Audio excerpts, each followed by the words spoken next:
You got to apologize. Fine.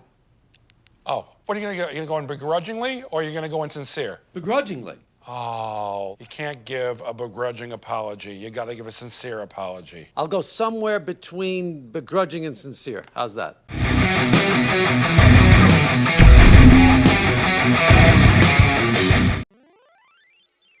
Hello all and welcome back.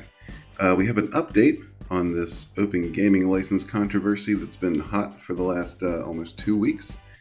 Today we have a post from Kyle Brink, who is the executive producer on Dungeons & Dragons.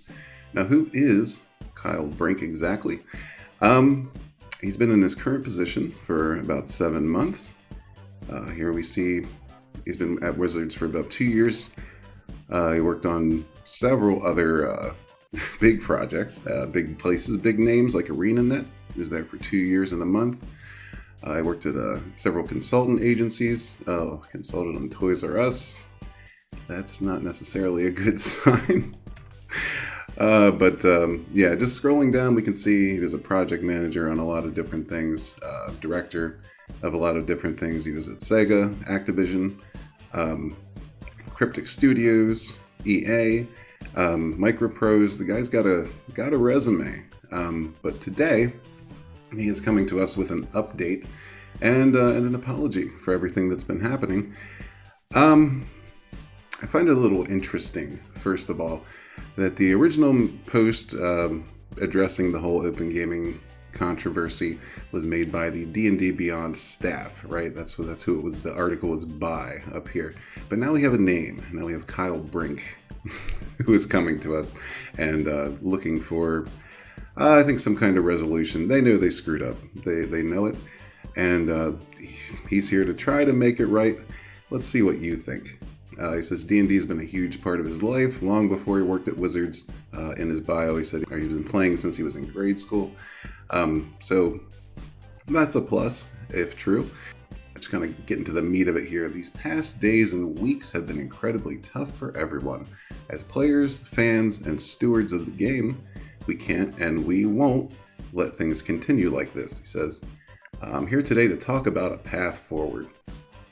Now, the question is, how many people are still looking for a path forward? I know there's been quite a few cancellations of D&D Beyond. I think it's upwards of 40,000. A lot of people are talking about Pathfinder, Paizo, Kobold Press, and their open game license that they're working on, as well as several others coming out of the woodwork. A lot of people are working on their own custom games now. People are saying, like, we never needed the OGL, so why continue with this if this is how we're going to be treated? But he comes forth with an apology. He says, "We are sorry, we got it wrong. Our language and requirements in the draft OGL were disruptive to creators and not in support of our core goals of protecting and cultivating an inclusive play environment and limiting the OGL to tabletop role-playing games. Then we compounded things by being silent for too long." Well, you can say that again.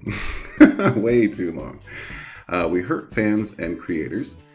When more frequent and clear communications could have prevented so much of this. It could have prevented all of it, actually, if they had come out immediately and either just with an admission that that OGL 1.1 was their plan, or just coming out to say anything, really. They could have said anything and it would have made things better. But now they're in it deep, and looks like they're trying to dig their way out. He says, starting now, we're going to do this a better way, more open and transparent with our entire community of creators, with the time to iterate, to get feedback, and to improve. If this sounds familiar, it's because it's how we do it for the game itself. Let's do it for the OGL as well. So basically, he wants to try and play test, more or less, the terms of the open game license. Which, I don't know. I think most people are simply calling for the OGL 1.0A to remain as is, not be touched. But they seem hell-bent on going forward with a new open gaming license, 1.1 or 2.0, as leaks suggest. But he says, here's what to expect. On or before Friday, January 20th, we'll share new proposed OGL documentation for your review and feedback, much as we do with playtest materials. Number 2, after you review the proposed OGL, you will be able to fill out a quick survey. It will ask you specific questions about the document and include open form fields to share any other feedback you have. I have a feeling those fields will be filling up rather quickly. Number 3, the survey will remain open for at least 2 weeks and will give you advance notice before it closes so that everyone who wants to participate can do that. Then he says they're going to compile, analyze, react to, and present back what they heard from the fans and other creators. Finally, you deserve some stability and clarity. Well, thank you for that, Mr. Brink. That's kind of what people have been telling you the whole time. We are committed to giving creators both input into and room to prepare for any update to the OGL. Once again, they just want to push forward with this OGL. Nobody wants it. Literally nobody wants it, except for the executives at Wizards. Also, there's a ton of stuff that isn't going to be affected by an OGL update. So today, that's what we're going to talk about down here. He says, any changes to the OGL will have no impact on at least these creative efforts. Your video content. Whether you're a commentator, streamer, podcaster, live playcast member, or other video creator on platforms like YouTube, Twitch, TikTok, etc., you've been covered by the Wizards fan content policy. OGL doesn't touch that.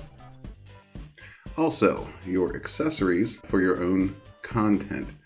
No changes to the OGL will affect your ability to sell minis, novels, apparel, dice, and other items related to your creations, characters, and worlds.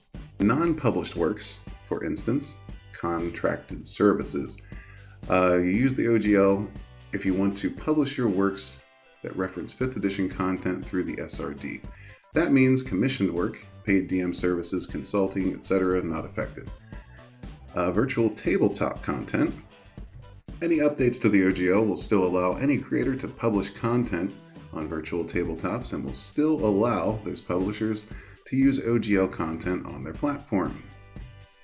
DM's Guild content. The content you release on DM's Guild is published under your community content agreement with Dungeon Masters Guild. This is not changing. Well, of course that's not changing. Nobody feared that would change. They're already hauling in 50% of that.